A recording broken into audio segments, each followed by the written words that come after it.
Hello everybody and welcome to my podcast, Unwind and Knit with me. I'm Lisa and I'm from Christchurch, which is the South Island of New Zealand, and this is my little place where I talk about my knitting and my yarn and everything I've been up to knitting related. This is episode 54 and today is Wednesday the 20th of March. So to all my existing viewers, welcome back and I hope you enjoy this podcast. If you are new to my channel, also a big welcome and please subscribe. Please give it the thumbs up. It just helps my channel in this big universe of multimedia. Yeah, thank you. So just a few admin things. You can find me on Facebook and Instagram as Unwind and Knit with me. I have an online store and a website, which is unwindandknit.com. And everything I talk about today, I leave show notes to, and I leave links to everything. So if I refer to tutorials or patterns or yarns, I leave all the links in my show notes. So I think that's most of the admin things. I do just want to start off by saying hello to a couple of people that come to visit me. Jackie from Auckland, it was lovely to meet you, Jackie. And also Helen from Stewart Island, who's a customer that I talk to a lot on the phone, but she was in Christchurch for the weekend, so it was really lovely to meet her as well. So yeah, I have a lot of people visit my store and it's always a big highlight. So thank you to everyone that has been to visit. A couple of other shout outs. Last weekend I went to Unwind Knit Retreat, which is a weekend, a Friday and Saturday knit retreat, which is held in Dunedin.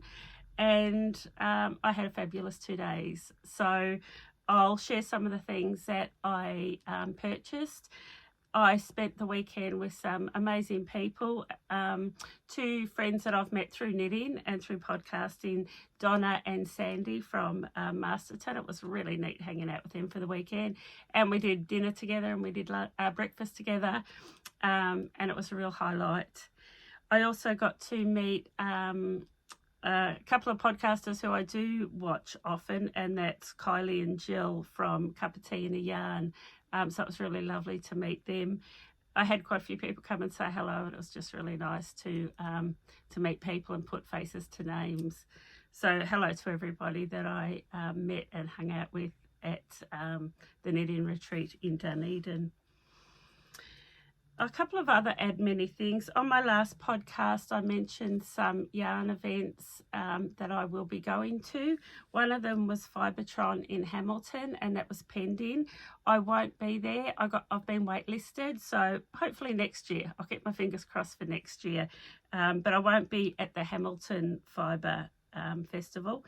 There is one. It's a knitting retreat being held here in Christchurch, and it's the first year they're holding it, and it's called Canterbury Knit and Gather. So if you are in the region, you can look that one up on Facebook. I will leave a link below, but that's going to be, I'm going to be there as a trader on the 14th of April.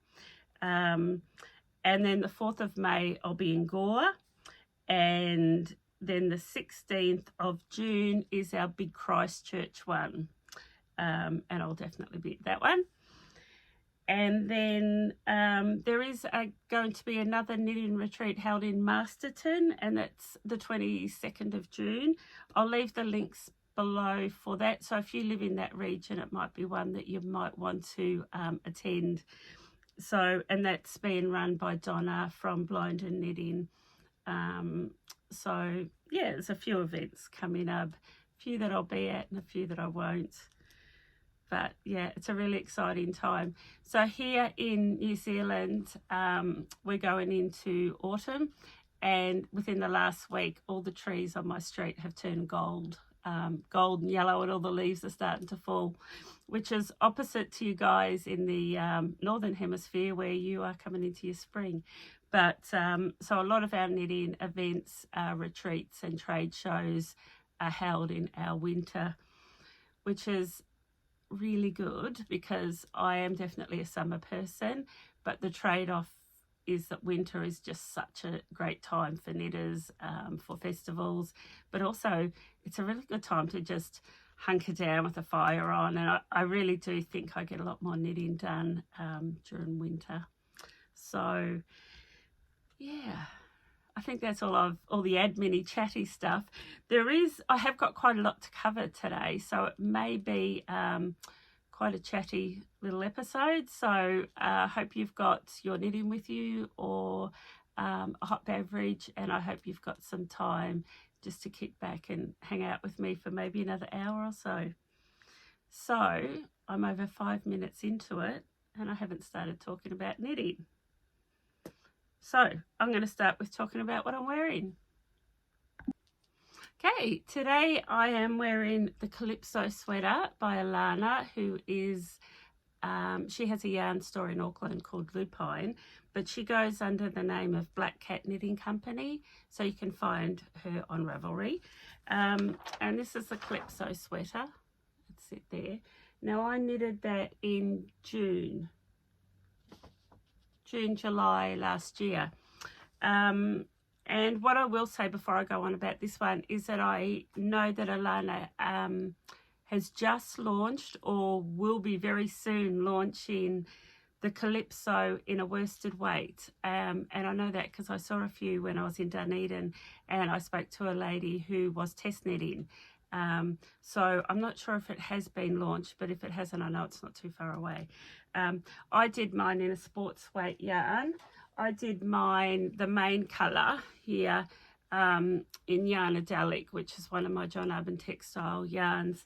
And the colour I used is Bardi Da, and I've only got one in stock, but it is on order and they should be in within about the next 4 weeks, my next John Arbon textile orders.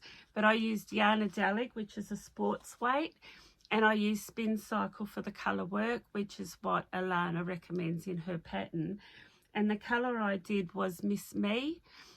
Towards the end I ran out, and I had a little bit of Grumpy Birds, so I just finished that bit of colour work with Grumpy Birds.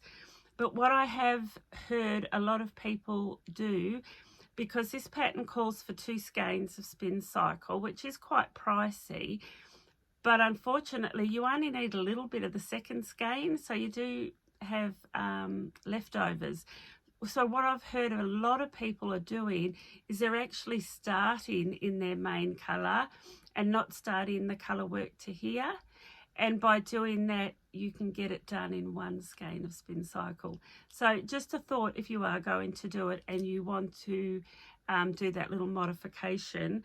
But it's a beautiful pattern. I loved knitting it. If you haven't done much double-stranded colour work, top down in the rounds, I really recommend it. And I actually love wearing it, which is the most important thing, is to finish a garment and actually love wearing it and feel quite good in it. I actually did wear this one when I was in Dunedin. So that's the Calypso sweater there.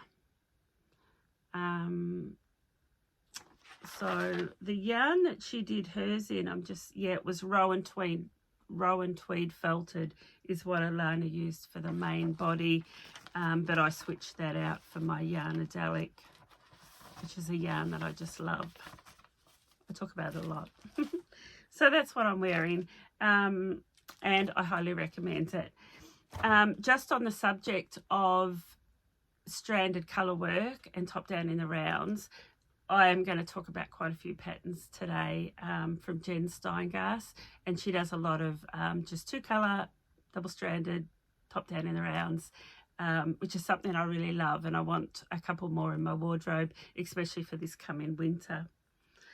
And I do have a finished object. Yay! Here it is here. So my finished object, I'll just get the pattern. So this is by Baby Cocktails, which is Thea Colman, and her patterns are published under the name of Baby Cocktails. And this is the blueberry vodka lemonade, and that's it there. Now, what really attracted me to this pattern was the detail, the lace detail on the raglan. I love a raglan, no secrets there. Love raglans. And it also, that same detail, that moss stitch follows down the side seams. And I really wanted to do something like that. I've done lots of raglans, but nothing with detail in the raglan. I also love the 3/4 sleeve and how it balloons a little bit there.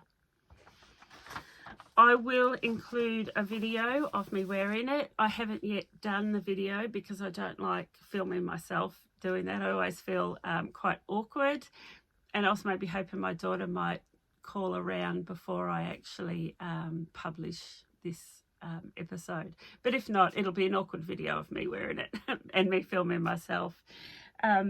So this is it here. With the sleeves, what you do is a gradual decrease, and then at this point you do quite a rapid decrease, and that sits on me just below the elbow, and it balloons beautifully, just like it does in the picture there. Yep. It's a wide boat neck, which I really love, and this lace moss stitch in the raglan just looks stunning. And I'm just going to flip that around because I'm sure you can see that. It continues down here, and then there is a split hem on there. I have done, it's not real cropped, but it's not a long version. I have done it so it sort of sits just on my waist. I did a regular 1x1 rib, which is what the pattern calls for. I often swap my rib out for a twisted rib, but in this case, I stuck to the pattern, and I actually did it exactly the pattern. I'm just going to check my notes. I didn't do any modifications. The body was has been done in a 3.75. I did go up to a 4 for my sleeves, which I often do because I knit tighter in small circumference. So I did go up just 1/4 of a needle size for the sleeve. And that's it. No modifications. Exactly the pattern. I found the pattern easy enough to read, well written, and yeah, I mean, at the end of the day, it's just a stockinette stitch raglan with a split hem and this little bit of detail, which is really quite easy. So highly recommend it. Love the fit of it. I have tried it on a couple of times, and I would definitely do another one. What I will say, so out of 3 balls, they were 100-gram balls. It's finger in weight, so it's 400 meters per 100 grams. I used 3 skeins and I have 22 grams left. I weighed it. I think it's the first time I've remembered to weigh my leftovers before I actually do my podcast. But 22 grams is all I have left out of 3 skeins. I did allow 4, but I didn't need 4. And that was doing, I think I did the size, I think I did the size 4. Let me check. Bear with me. I've got my knitting journal here. I didn't start a new knitting journal for this year. I've actually had enough pages just to continue on. Yeah, so I did the size 4, which was 45 centimetre finished bust circumference. So it's quite a bit of negative ease in it. The yarn is 100% New Zealand Merino. New Zealand Merino, and it's also been spun here, and I dyed it myself. So now I want to tell you a little story about the yarn, because in my last episode I did tell you when I dyed up this yarn I wasn't 100% happy with it, and I thought, no, it's not good enough to sell. So I decided I'd wind it into cakes and donate it to charity knitters. But as I was winding it, I actually thought, there's nothing wrong with it. I actually really like it. And I decided I was going to keep it and I was going to knit it into this garment. Now, I always go on about alternating skeins when you use indie dyed yarn. It's really important to do that if you don't want any pooling, because not every skein is the same. So it's really important to alternate them. Now, in this case, these 4 skeins were all dyed at the same time in the same pan, I didn't alternate. And I thought, I'm just going to knit it because it's either going to work out or it's not, because like I said, I didn't have 100% confidence in the yarn. So I didn't alternate. I started with one skein, introduced the second, and went into the third. Now there is a little bit of gradient going on here. Should move it in a bit more, to the point that it almost looks like it's intended, I think. So I will say that it is a bit lighter up top, and then as I got down the body, there was some darker parts, and you can see it through there. And I actually I'm really happy with it, because it almost, for me, when I look at it and where it feels intentional, it doesn't feel like a mistake, or it doesn't feel like there was a fault in the yarn. It actually gives it, I don't know, the word's not texture, but it doesn't look flat. I'm actually really happy with it. So I don't know. I will still say you should always alternate in your dyed skeins, but I didn't. And that's the effect that I got.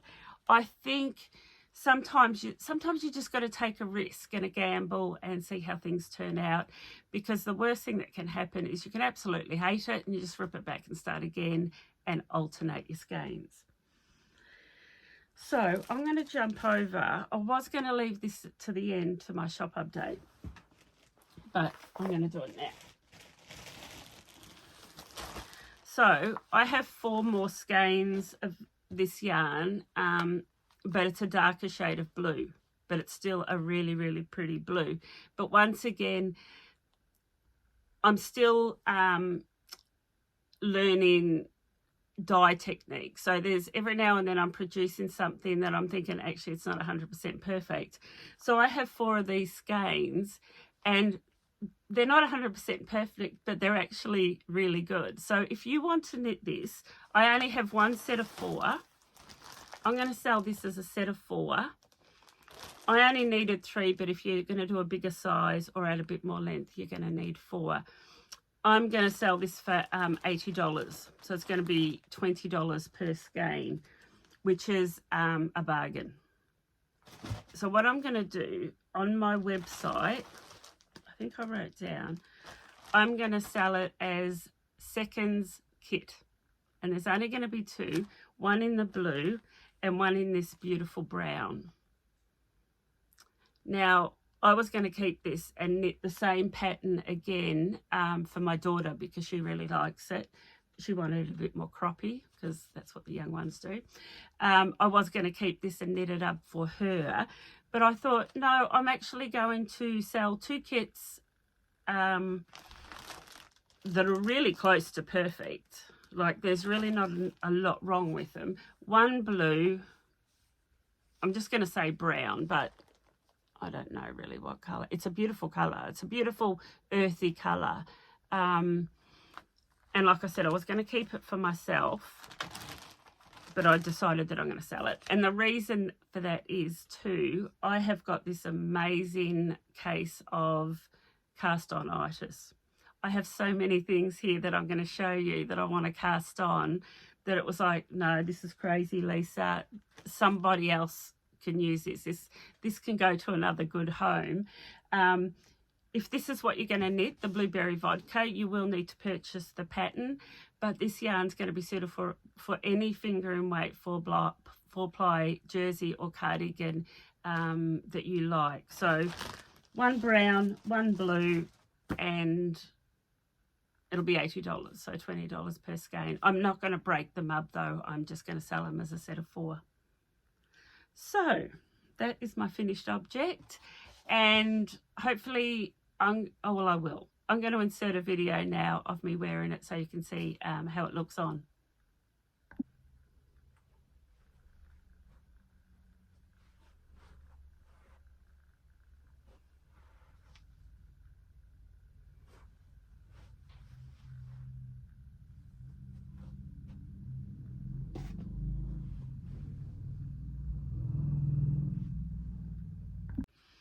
Okay, So that's blueberry vodka lemonade.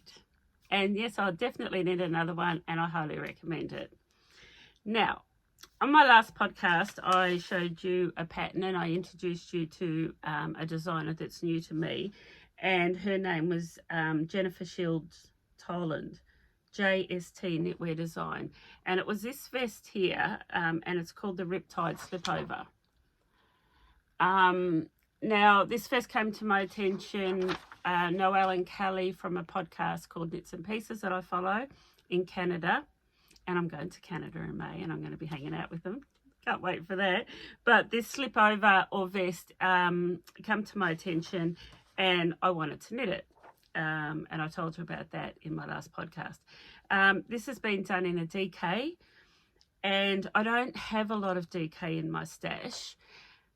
First, I should talk about my stash briefly.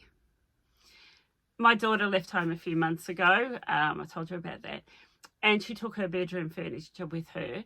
So one of my spare bedrooms had a queen size bed. We've moved that into what was her bedroom. And this bedroom that had the queen size bed in it had my stash in it. Still has my stash in it. And they're all in, you know, big 20-litre plastic Systema boxes. But it wasn't easy to get to because I literally had to climb over the bed and lift the boxes out on the bed to get to my stash. So my stash has been a bit neglected. But now all of a sudden my stash has its own room. And I've had a ball, and I've been taking lids off and pulling things out and putting things back in, and reintroducing and refamiliarising myself with my stash. So with all that said, I thought, I have to have something in my stash to knit this with. But I didn't have a lot of I still don't have a lot of DK in my stash. But what I do have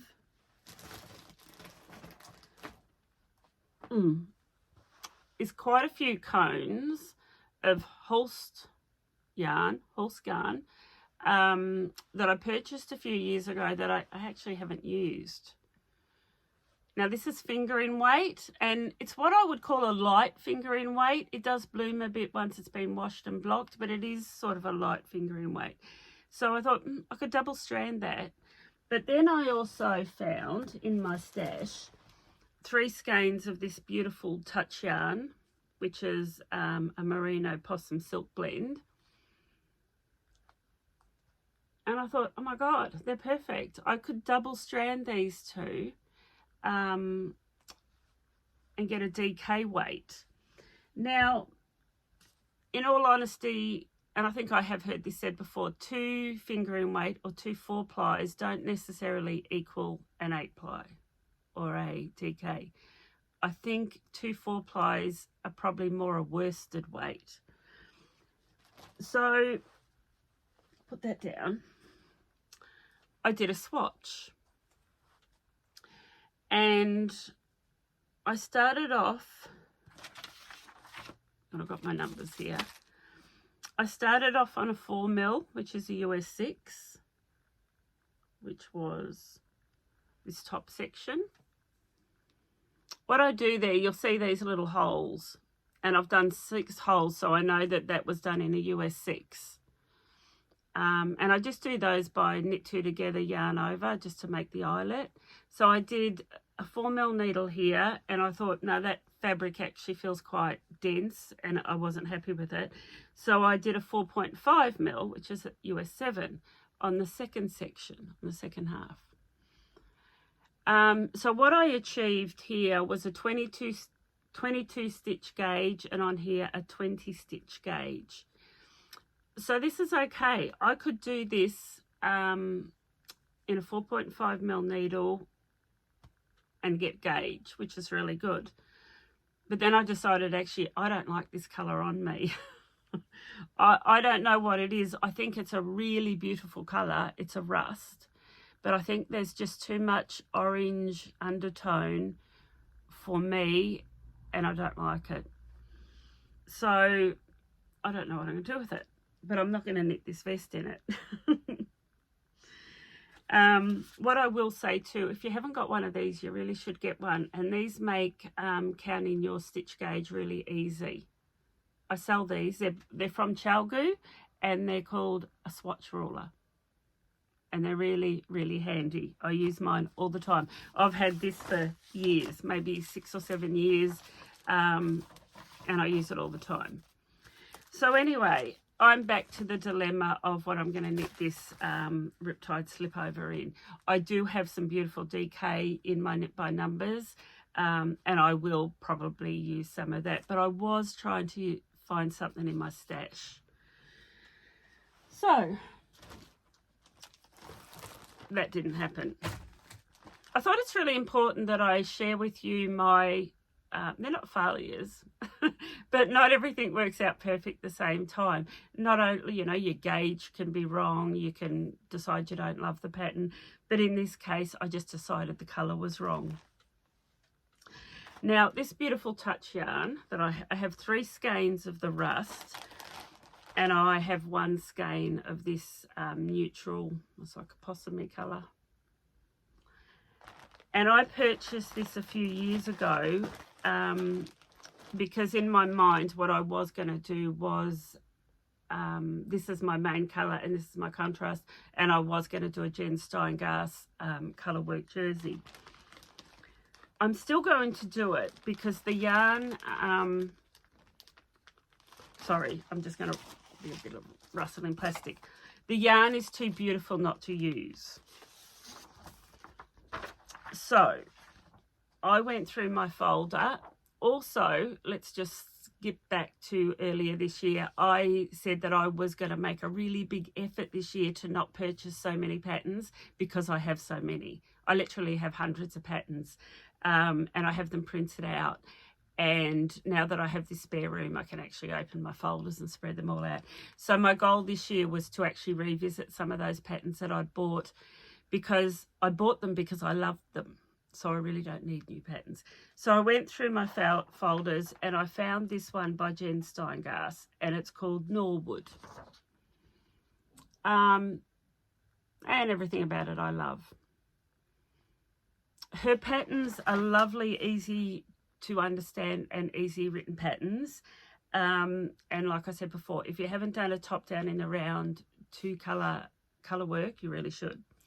So I'm going to knit this, but I still have the dilemma of I'm not too sure whether I like this color, but what I think is it was actually this color that threw off the orange or the yellow base. I don't think it was this color, so I actually think this color's okay. And I think this colour's not okay. I don't know. But this wool is too beautiful not to use. So I'm going to do the Norwood. I should tell you a bit about the Norwood. I didn't write any notes. The yarn suggested is a fingering weight. Jen has used here birches and bushes. La Petite Lamb's wool, but I think 22 stitch gauge, so you could obtain gauge with most 4-ply yarns.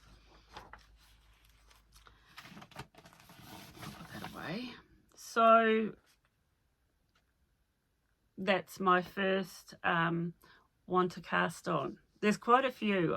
Like I said, I finished this and I got myself into quite a pickle because there was just too many things I wanted to cast on. So I haven't cast any of them on, but I'm going to share them with you. And hopefully working through this process will help me, by the end of it, decide which one I'm going to cast on today. Okay, so I'm going to go on to my next one. Just quickly, I thought I'd mention this one because I've talked about this pattern a lot, and it's called the Arco Iris by Locatelli. And the reason I thought I would just mention this one again is because I've wanted to knit it, and I've talked about it a lot, and I've talked about knitting it in my Knit by Numbers, which is DK. It is a DK pattern, but I just can't decide what colour. And my Knit by Numbers range is about 30 colours, and there's about another 10 new ones coming. I still just can't decide on a colour. And I think the reason is because I keep looking at the pattern on Joji, and she's used a bit of a speckled yarn. You can see there, an indie dyed type speckle yarn. And I really like that. So what I've decided I'm going to do is hold off on this pattern because I will be visiting quite a few yarn shows this year. So I'm going to hold off and maybe look out for some decayed speckled yarn that would suit this pattern. So it is still in my basket as I want to cast on, but just not in the immediate. I just haven't got the wool that I want to do it in. So that was that. Okay, I'm going to go on to this one. So there is a bit of a theme here, and it is Jen Steingass. I really do encourage you, if you haven't, to jump onto Ravelry and have a look at some of her patterns. A lot of them are similar. They're all similar construction with just a few minor tweaks, really. But you will find what you want, whether it be in a DK, a sports, or a finger and weight yarn. Now, this one's called Alden,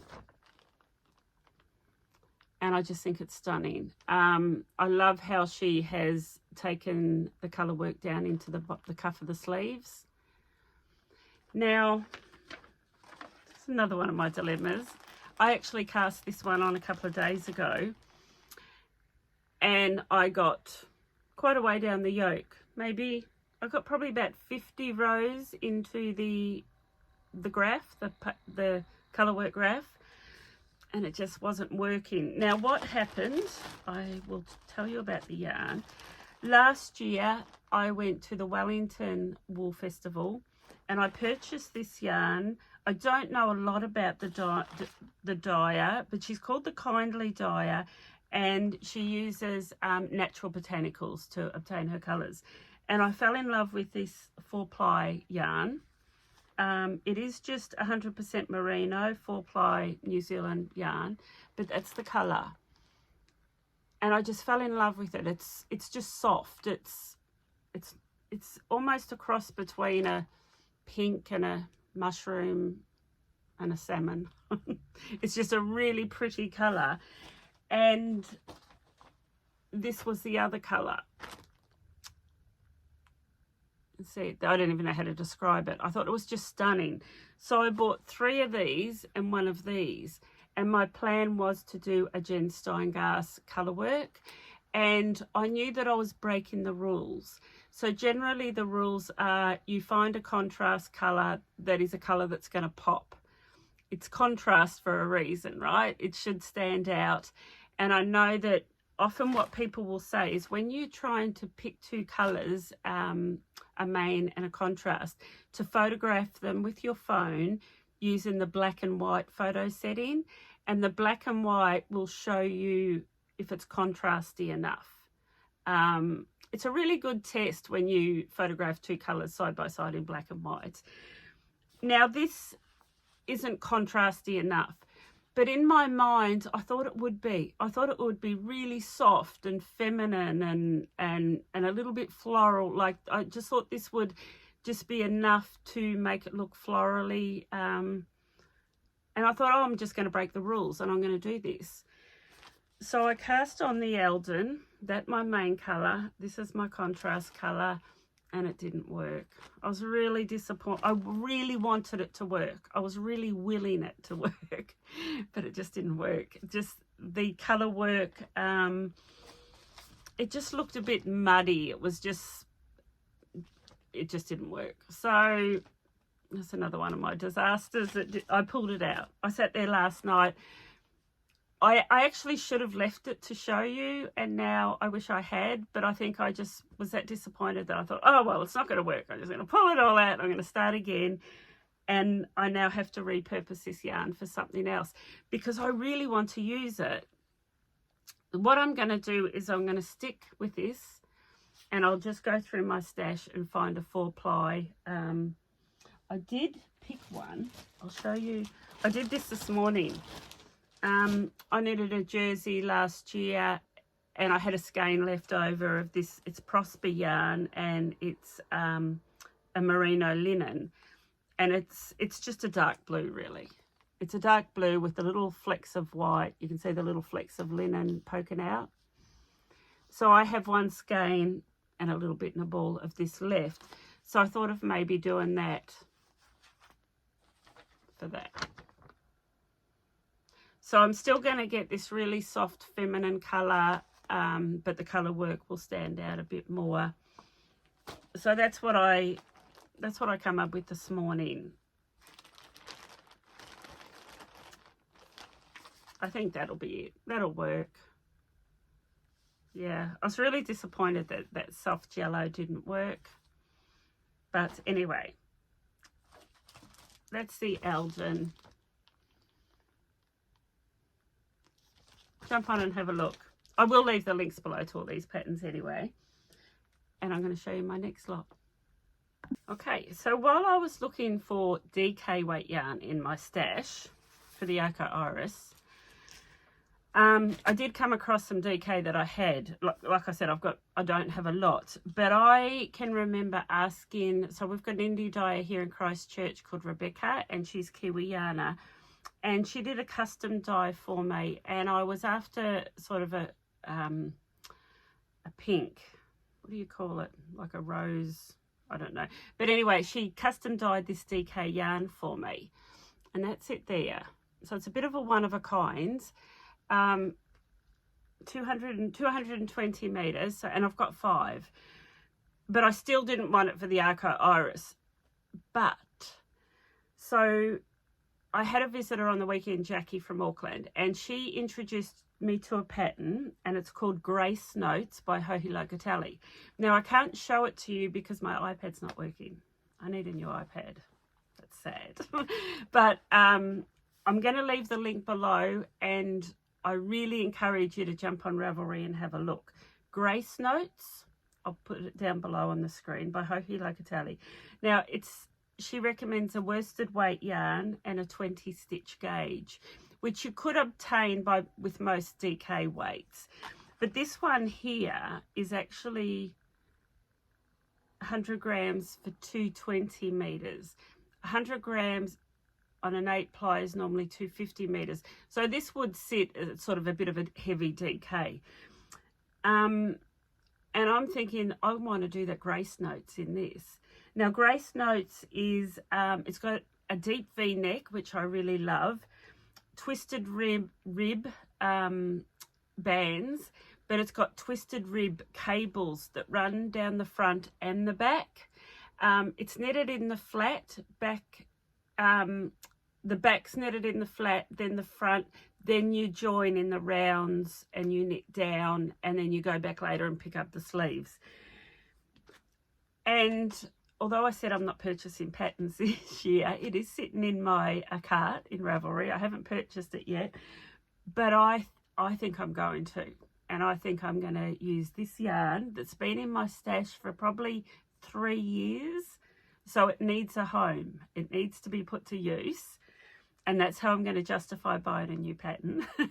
This yarn, I think, is going to become Grace Notes by Locatelli. Sorry I haven't got it to show you, but I know that you're probably sitting there in front of a computer or a tablet, and you can put me on pause while you jump over to Ravelry and have a look at it. And I think if you're after a DK weight pattern, you're going to love it. So that was Grace Notes. Okay, now move on. Actually, I showed you this one on my last podcast. I probably won't do it in the next couple of months, only because we're coming into our winter and this is more of a summer top. But it is the Cullum by Isabell Kraemer, and it's just a really nice light summer top with a bit of lace work across the top. The yarn I've got, I purchased at a yarn show, and I've only got 2 skeins of it, which is 800 meters, which will give me a summer top. But it's 50% alpaca, 25% linen, 25% silk. And it feels amazingly soft to touch. One of my customers saw it here the other day, and she did say to me, she had a look at it, and she said, you know, with 50% alpaca and the 20% silk, it's going to be really drapey. It will grow. And I'm glad she said that to me, because I hadn't actually thought that through. So what it has made me think is I am actually going to do a size smaller and maybe even a bit of a tighter gauge, given that the yarn I've got will drape a lot. So that's the Cullum by Isabell Kraemer. I won't spend any more time on that because, oh, where is it? But if you're in the Northern Hemisphere and you're coming into your spring and summer, it may interest you. But it's a really beautiful little summer top. And I'll leave the link below for it. Okay, so I'm going to show you some Jen Steingass patterns, because I think regardless of whether you're coming into your colder season or your warmer season, a lot of these patterns really deserve a mention, and I think they really deserve to come back out of my folders and for me to reintroduce them to you. So this one is called Nordic Nights, and it's 4-ply, 5-ply. So fingering weight or sports weight would work for this pattern. And that's it there. She has used, and you can see it in the black, like a tweedy type yarn. But I think this would be beautiful in Yarnadelic. My Yarnadelic is a sports weight. And I won't pull down any colours and show you. You can jump on my website and have a look at the colours. But if that appeals to you, oh, it's just beautiful. And I just, once again, I love how she brings that colour work down into the cuff of the sleeve. So that's Nordic Nights. And that is potentially going to be a cast on. Not in the next month or two, but I love it. This one here is, it's funny because she says sports to DK. So, once again, you could use Yarnadelic or you could use Knit by Numbers and just play around with your gauge, or go through your stash. I'm sure you might have something in there. Aurealis. I hope I'm saying that right. Aurealis. And once again, similar. It's just that the patterning is slightly different. Yeah, top down in the round.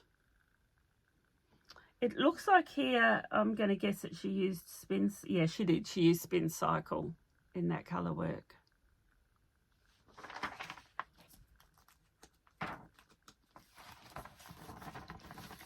Now, what have I got next? This one I've actually paired up with yarn. So this could get cast on very soon. This is a 4-ply fingering weight yarn pattern, and it's called the Sonrae, and very similar to the other ones I showed you. Quite often the neckline's different. Like with this one here, she started the colour work right from the neckline. With some of the others, you start in the main colour and then introduce your contrast colour. Now, I bought this yarn on a real impulse. One of those, I saw it on Instagram, thought I have to have some of that. It is a New Zealand indie dyer. Her name is Paula and she's Purple Sprouting. I have used her yarn before and I've talked about her yarn. But she featured this colour here, which I think it's called Prism. She featured this colour on Instagram. Sit there, and I just thought I had to have some. I just loved it, and I don't know why I bought it. And I did have a bit of, is it called buyer's remorse, where once I got it I thought, that was really silly, Lisa, you bought that, you didn't have a plan. But I did buy it with some black. It's a, what do you call it? What does she call it? She calls it shadow. It's not quite a black, but it's a really, really dark grey. And it's almost got a wee bit of a blue undertone. But I bought 3 of these to go with that without a plan. And I'm sure you've all done that. I'm sure you're all feeling my pain. But when I went through my folders, that's why I thought, yeah, that can be Sonrae. It'll just be a really good use of this yarn one of Jen Steingass's patterns, so I think that's the pattern. So I think I might wind that off this afternoon while this episode is uploading. And I'll make a start, because I haven't, believe it or not, I've got a few whips, some that I've fallen out of love with. I've got a few pairs of socks, but I actually don't have a big project on the go at the moment that that I'm loving. I do, as you know, I do have some, but just none that are really wanted my attention. So I think I might wind that off this afternoon. I think. Now this one isn't Jen Steingass. I've talked about this one before, I think last year. Now this is Elizabeth, and she's from Unwind and Knit, which is, so she's a New Zealand designer, and she's based here in the Canterbury area where I live. And she's got some beautiful patterns, so I'll leave the link below, but jump on and have a look at Unwind and Knit's on Ravelry. I'll put the spelling of that there. Now this is all over Colorwork, contains 4 colours, and it's short sleeve, but you have got the option to do a long sleeve. And this has been on my radar for a while, and I toyed around with using John Arbon's Exmoor sock to do it, because they have, see this gold and this darker purple and the pink and then the grey. I pretty well match those colours perfectly in Exmoor sock, so that was going to be my plan. This original one was knitted in Happy Go Knitty, and Happy Go Knitty is an indie dyer, a New Zealand indie dyer. So that one that you're looking at there was Happy Go Knitty, but you could do it in Exmoor sock for sure. But when I was in Dunedin last week, I got tempted, and I'll show you what I bought. I bought a few things that I'll share with you, but I really only bought one lot of yarn, 1 sweater quantity's worth of yarn. So Dye Studio 54, that's Alicia, and she's from the West Coast here in New Zealand, and she does a lot of indie dyeing, and she does go to a lot of yarn shows. So if you're in New Zealand and you've been to any yarn markets or shows, you would know of her yarn. But we had to play around with quite a few combinations, and I did want similar, but this is what I purchased. I bought 4 skeins to do this. I didn't even tell you what it was called. It's called Maya. Maya, I think that's how you pronounce it. M-A-I-A. It's a Maori word. It's a te reo Maori, and it means courage. So Maori's our New Zealand native language. Courage. I can live with that. So this colour here is a really, it's a really deep plum. You can see it there. Then I've got the mustard. Then I've got, instead of the dark purple, I've gone with a charcoal type colour. There's quite a bit of variation in this, but it's almost a black. So those 3 colours. And then where she's got the grey, I've chosen this light colour, but this colour has speckle in it. So that will be, I think that'll pop really nicely. So they're my 4 colours. I just want to show you where the speckle's going to go. So see on the pattern where there's this light grey, and then through here there's a couple of rows. That's where I'm going to put this yarn with a speckle. So that's what I'm using for the pink, which is that dark plum. The mustard I'm using where she's got the mustard. But then where she's got this dark purple, I'm going to use this charcoal black. So I think I'm going to wind this off this afternoon as well. with this pattern, like I know a lot of you that are watching me have a stash, probably very much like my stash. Some of you are quite restrained and don't, but I know that most knitters also are yarn collectors. And I think that if you went through your stash, you would find 4 skeins of wool, 4 skeins of yarn in a finger and weight yarn that you could do that pattern with. I think any 4 combinations. And I also think if you just really want to do a bit of colour work, I'm actually really wanting to do colour work, and I think you can see that with all these patterns that I have chosen. Most of them are just a main colour and a contrast. This one is 4 colours all over, but yeah, I am really keen to do a bit of colour work. In saying that, my Marie Wallen, I did pull it out the other day. I did pull it out, and I am going to make a start on the sleeves, and that's all over colour work. That's another story, and if you've followed me long enough, you'll know that my Marie Wallen, I'm probably into the 3rd year. I'd like to say 2nd year, but it's, in all honesty, it's probably the 3rd year. I finished most of the body, but I just got, it's a top-up, so you do your sleeves completely separate, and I am definitely on Sleeve Island with that. But it is in my basket, and it has come out to see the light of day. So that's another... That could be a whip when I see you again next time. When I went to Dunedin, they had a really good seating area with chairs and tables where we could just go and get a cup of tea or coffee and sit there with our friends and knit for hours if that's what we wanted to do. So I did want to take a small project. So I took a pair of socks. I think last time when I saw you, I had only cast them on. I was still on that contrast toe color.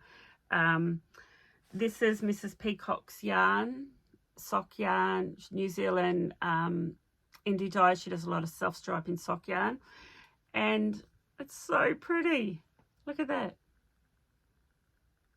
That's what I did while I was away in Dunedin. It wasn't a lot, but at least I had some knitting to sit there and do. And I bought this little bag, and because it's just the perfect sock size drawstring bag. And I've got to say, I was a little bit ignorant. I didn't know this print, but it's is it called Lady with the Pearl Earring, which is, I think, quite famous. I want to say, I'm not going to say what country because I'll get it wrong, but it's really pretty, and it's small. I could put that into my handbag. It's perfect for socks, and it's all double lined. It's really pretty. So I did buy that, and I also bought this one, which is another really little pretty one. And once again, it's a handbag size. It's a little project, the bag that I can throw in my handbag as I'm walking out the door. What I've got in here is, which I've done no work on. I've actually got an excuse why I've done no work on this. This is my Salbu sock. So I use, with a lot of my colour work, I follow the graphs on an app on my iPad called Knit Companion. And the reason I do that is because I can zoom it in. So I don't need glasses. I can actually read the graph without having to sort of, get a magnifying glass and have a look at it. And my iPad is dying. It's probably about 8 years old, but I think I'm just going to have to just buy another one. I don't want to go and buy another one, but anyway, that's why I haven't done any work on these, because I haven't had an iPad. That's my excuse. And in this little bag is also my sleeves for my Marie Wallen, because at the moment they're just small circumference. So that's the other bag that I bought. I'm not sure who makes these, but I got this from Dye Studio 54, that yarn I showed you. She must have somebody that makes these for her, but I thought that was really pretty and a really nice size for travel. Perfect size to take on the plane with me when I go to Canada. Yay. Okay, let's get to my notes. I want to tell you about some acquisitions, some other things that I bought when I was away in Dunedin, but I'm just going to get myself a drink. Okay, so when I was in Dunedin at the knitting retreat, I signed up and I did one class. And actually the main reason I did this class is because I wanted to meet James Herbison. So James was originally from Dunedin, but he lives now around Masterton, Greytown area. I'm not sure exactly. And I have followed James for quite a while on Instagram. And what he went to Shetland Wool Week and he did a tour of all the Shetland Islands and went to all these knitting yarny places overseas, and I loved following his journey. What I learned about James is he actually had a health scare, and he sort of thought, well, what do I want to do? What's something on my bucket list? And one of the things was Shetland Wool Week, so he did it, and I actually really admire him for doing that. He just left his job, travelled, did what he wanted to do, and now he's back. So this is James. There, you can follow him on Instagram. I'll leave his link. Now, the class he did was called, I'm going to pronounce it properly. It is spelt completely different to how it's pronounced. It's pronounced Sanka, but it is spelt Sanquhar,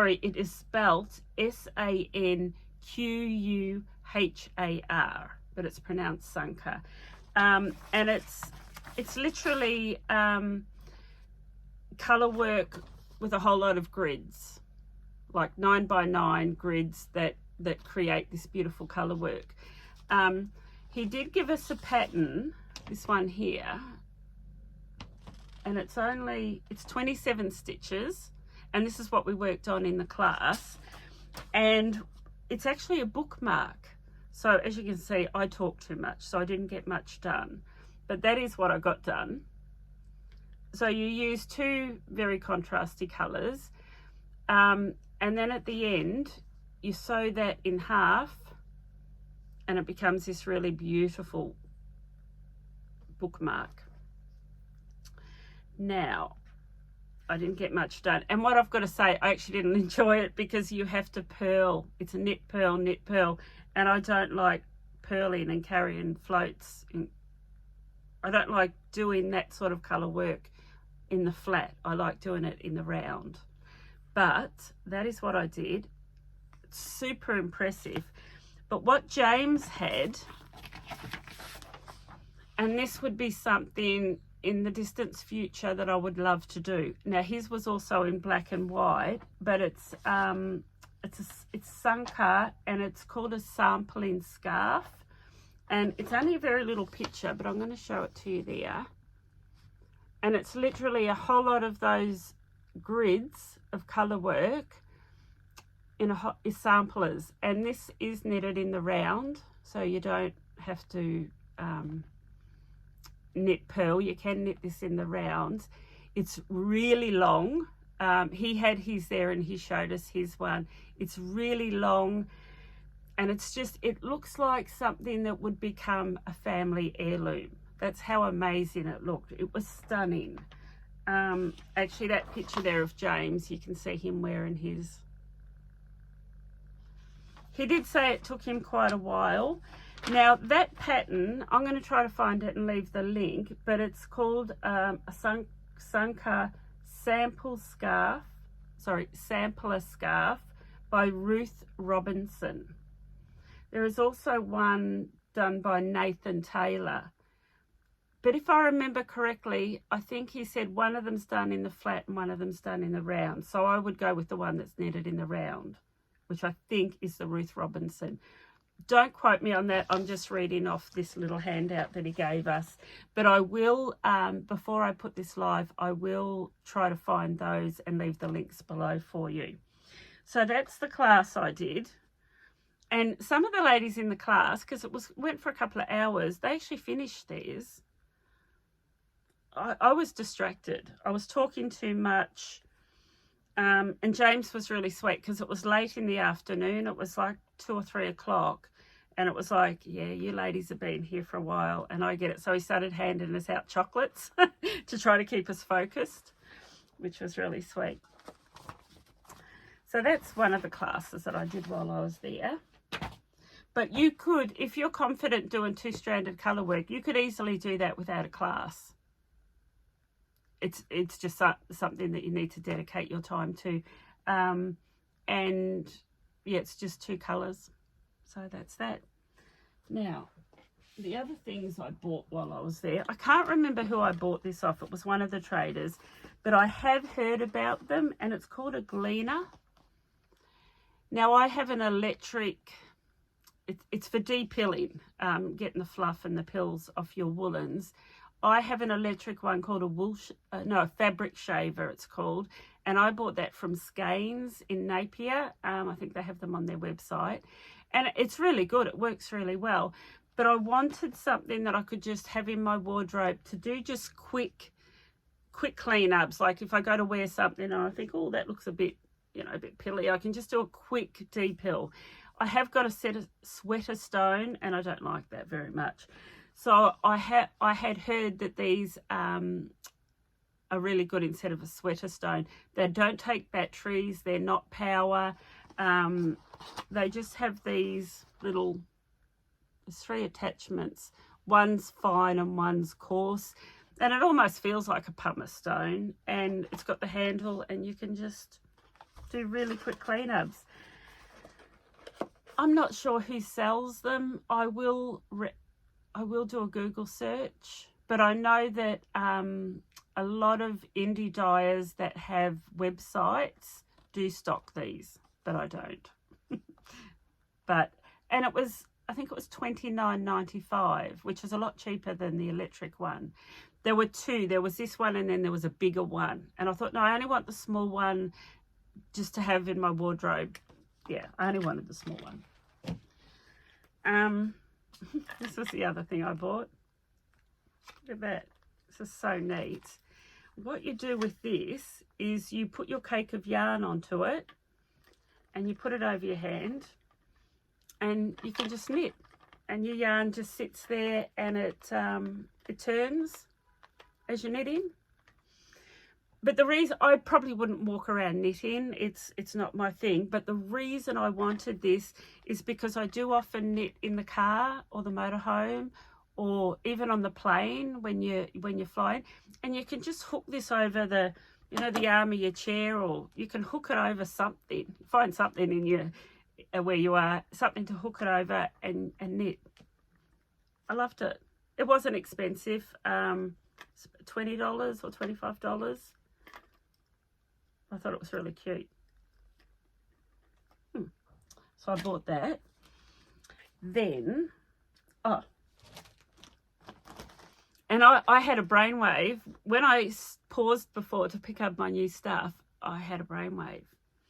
So I did buy 1 skein of yarn off James. James, his brand is Joy of Knitting. And this is a New Zealand 100% merino, indie dyed, and it's a one of a kind. Looks like it's a bit of a high twist there, and I just thought it was really pretty, and I bought 1 skein with no purpose other than I liked it. But then I thought, this beautiful yarn that hasn't got a partner, did have a partner, but that didn't work. I looked at this and I could see little bits of, I can't see, you can see it there. I could see little bits of the pale pink like this. That's what I'm going to do. And I only come up with this like literally in the last 5 minutes. My Alden sweater that I talked about right at the beginning, I'm going to pair it with this skein that I bought last weekend.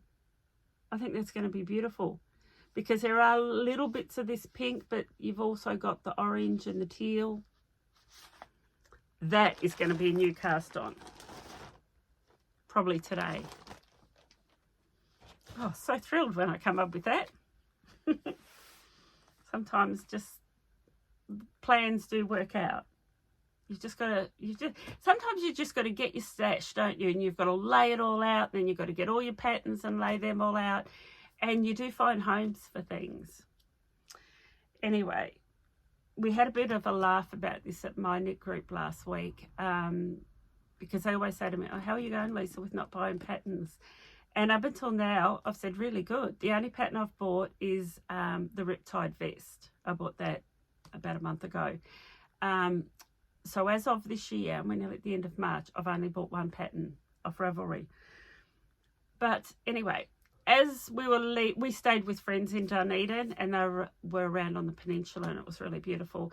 She's not a knitter, but we were talking about bookshops because she's going to Wellington. And I said, oh, make sure you check out the bookshop on Cuba Street, Ravenna. And we talked about supporting individually owned bookshops because we're losing them. Yeah, so anyway, she said to me, oh, you should stop at the university bookshop in Dunedin. And I thought, well, I thought it would have university books. And she said, no, she said, it's a really good bookshop. And it's on the one-way system as you're driving out of Dunedin. So my husband was driving and I said, there it is, stop, pull over, we're going there. So I went into the university bookshop in Dunedin, and they probably had 2 or 3 shelves of knitting books, which impressed me. It is a beautiful knit bookshop. But I bought 3 books. And so my friend said to me, well, they're patterns. And I went, no, they're books. They don't count. So when I said I'm not buying patterns, I meant I'm not getting on Ravelry and buying patterns. Doesn't mean I can't buy a book. And I bought 3 books. So I don't know. Do you think that counts? If it counts, I've broken my promise. But anyway, I've got 3 books, 3 knitting books that I want to share with you. Okay, so the first book I bought was called Lovely Lace Knits. That's it there. And this really appealed to me, the pattern that's actually on the front cover. Now this is Gabrielle Vizina, and she is based in Montreal in Canada. And on Ravelry, she goes under Gabrielle Knits. And she's got a lot of patterns. So I recommend that you jump on and have a look at her patterns, because although I've got the book, you can buy all of these patterns individually on Rav. And I justified that by 4 patterns pretty well covered the cost of the book. So I just thought I'd show you a couple. In this, she has also done, and there are a few in here, she's some beautiful lace beanies and mittens. And shawls. So it's not just garments, but it's accessories as well. So yeah, that one on the front cover appealed to me. I thought it was really pretty. But I'll just show you a couple. I really love that beanie. I would knit that and I would wear that. That beanie's called the Feather Hat. And what else did I... Oh, yes, I really liked this. I need some more of these in my life. I haven't been knitting any. How do you... Pinnate tank top. It's a tank top. And that's it there. I'm trying to show you the picture without showing you the pattern because I get in trouble for that. But that's a really nice tank top. Very basic on the top, and then that sort of A-line lace work down the bottom. That's also on Ravelry. What else did I bookmark? Oh, I've actually heard a lot about this one. It's called the Solstice Top. So maybe someone another podcast that I watch has talked about this one. But another t-shirt, 4-ply fingering weight, perfect for Indie dyed yarn. But that beautiful lace panel down the front, a few bobbles, short sleeve. I'm sure you could change that to a long sleeve. But that's the Solstice top. So really, if I purchased just those patterns that I showed you, it would cover the price of the book. She's got some lovely socks in here. Quite a few socks, quite a few lace shawls. But check her out on Ravelry. Or the University Bookshop in Dunedin. I'll leave the link for that. But it's Gabrielle. That's it there. So that was the first book that I bought. These next two books are socks, because I want more socks. I don't knit many socks, but I would like them. But this book's called Charming Colorwork Socks, and it's by Charlotte Stone. And Charlotte lives in Zurich in Switzerland. And it was funny because when I showed my friends this at Knit Group, one of my friends, she's actually from Switzerland, but she as soon as she looked at, she knew who the designer was. She said, yeah, I've knitted her socks. But a really pretty book, beautiful socks. But there's socks in here that as soon as I saw them, I thought, oh, they're just perfect gifts. And mainly because of the name of them. But I've got a friend that walks her dog every day, and this one's called Dog Walk. And it's got puppy dogs on it. So I thought that was really cute as gifts. This one also, everyone's got the friend that they meet up with for coffee. This one's called Coffee Break. And it's got coffee beans and a coffee cup. Love that. Like, that would just be such a beautiful gift. There is one pattern here that I'll show you that was the deal breaker for me. I thought I need to have that book. This one I really liked, spicy socks, and it's got red chilies.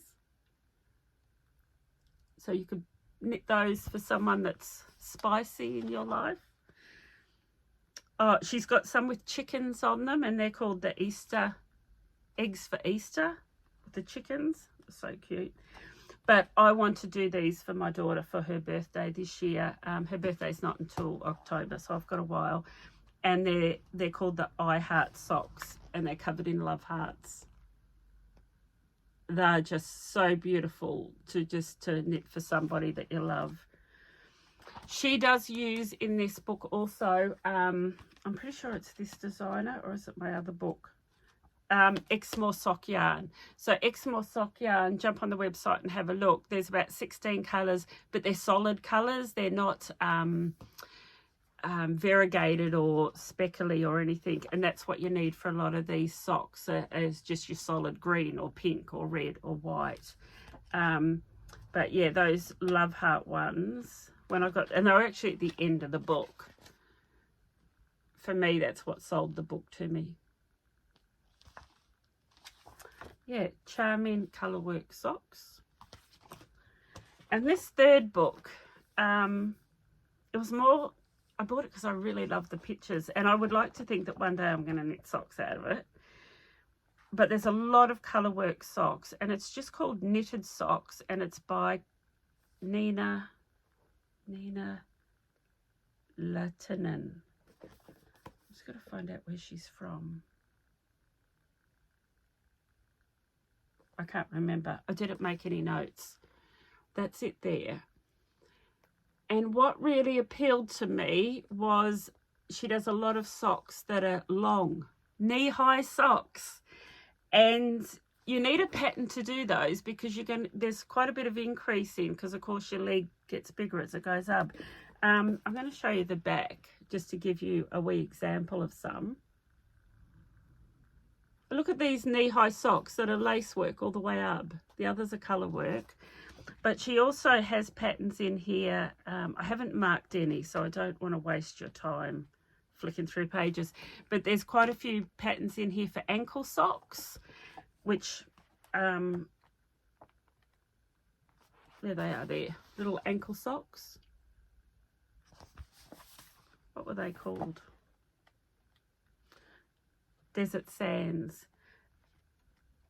But I'll leave her name and the link to her Ravelry page, and I'm pretty sure that all of these socks will be on there.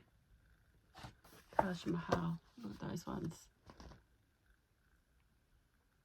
They're really pretty. But I love the idea of the knee-high. The knee-high socks. So I just think that's a beautiful book. So they're the 3 books that I bought, and maybe they count as purchasing patterns, but I think that's a different category, purchasing a book. It's different. Okay. Couple of things. It's a bit of a shop update now. I have made some updates to my website. I've wanted this right from the beginning, but there wasn't an app that worked with it to allow me to do it. But what you can do now, so if you go into, say, Jamieson and Smith, there's 72 colours. You used to have to click on the drop down, select the colour, and then see the picture, which isn't very helpful if you're looking for colours because the names don't always correspond. What you can do now is, if when you go onto my web page, if you go into Jamieson and Smith, you'll see a swatch of all 72 colours, and when you hover your mouse over those swatches, it shows the colour. So then you can go, oh, I like that orange, and that orange is called such and such. Then you can go to the drop down menu and select it. So I have done that on all of my John Arbon textile yarns, Appledore, Knit by Numbers, Exmoor, Yarnadelic. I have done it on all of my Jamieson and Smith, all 72 colours, and I've also done it on my Mondim, which is, see that there behind me, isn't it pretty? Super stoked. Love this colour. The colour's actually not showing up. Have a look at it closer up. It's like a tangerine. It's not a burnt orange, it's like a tangerine. I love that. Actually, I wanted to show, look at those two together. So this one is called, these are new colours. I got a whole lot of new colours last week. This one's called 202, 202. And this one is a 582. But look, those two are just made to go together. Even in a striped cardigan, they would be beautiful together. So this is, the reason I bought this as it's a sock yarn, but it's non-superwash. And it's got no nylon. So for those of you that don't like knitting with anything with nylon in it, but it's 100% Portuguese yarn, so it's strong, durable yarn, which is why it's suitable for socks, but it's soft enough for garments and close to skin soft. Yay! So that was my shop update, was the Mondim. Jump on and have a look at the new colours. Was what was I saying? The website update. So you can now hover over the colours and have a look, which I think is really, really important for a website that is all focused about colours. And the other thing, for 1 month only, the month of March, and today's the 20th, so 30 days, September, April, June, 31 days. You've only got 11 days to go. For the month of March, I've got 20% off all my Jamieson and Smith 25 gram balls. The 72 colours. There's 20% off. It was 20, yeah. And I've done that because for us over here in the Southern Hemisphere, we're leading into winter. And I thought it's a really good time that a lot of people do colour work. I'm not sure exactly when Shetland Wool Week is, but if you do get involved in Shetland Wool Week and knit some of the beanies that they come out with, it's a really good time to just buy 5 balls that you like, because most of the beanies that they do contain at least 5 colours. And you can put your own combinations together. So it's just a really good time to buy it while it's on special, I thought. As soon as the weather started to turn, it just started feeling a bit cold and the leaves started changing. I thought, yeah, we're getting into winter and it's a good time to do a Jamieson and Smith special. We've actually got snow on the mountains. Last week we had a real cold snap and a bit of snow settled on the mountains. Not here in Christchurch, but on the mountains. I did say that today was going to be quite a chatty episode, and I know it's really chatty because I'm getting a really, really dry throat. Let me have a drink. I have covered a real lot. I have so many ideas now that I just want to go away and cast on today, but I do definitely think that is going to be one, now that I found that's random skein that I bought last week. I think it was just meant to be. I think I'm definitely going to cast that on. And the reason I say that is because I cast it on a couple of days ago, ripped it out, really enjoyed knitting with the yarn, really enjoyed the pattern, but the combination wasn't right. So I think I'll cast that on sort of today. And the other cast on, I think, is going to be this one. Because I bought this yarn on an impulse, and it really needs a high. I need to use it because it kind of made me feel a little bit guilty once I bought it. I was like, why did you do that? You just bought that purely because you liked the picture on Instagram.